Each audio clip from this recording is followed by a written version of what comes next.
దేవుని మాట. మీ మీద కోపవాడు వారందరూ సిగ్గుపడి విస్మయం పొందెదరు. నీతో వాదించువారు మాయమై నశించిపోవుదురు. యెషయా గ్రంథం 41:11.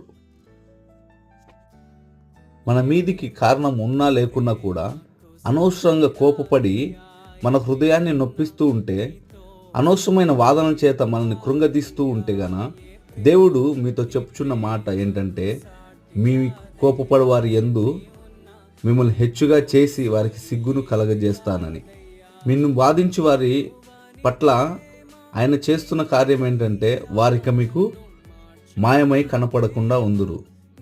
గనుక దేవుని యందు మనము నిలిచి ఉంటే ఏ కోపపడి వారైనను, మన మీదికి వాదించి వారైనను, మన శత్రువులైనను ఆయన మన నుంచి దూరం చేసి మనకు సంతోషం ఇచ్చే దేవుడు అయింటున్నాడు. దేవుడు మిమ్మల్ని దీవించును గాక.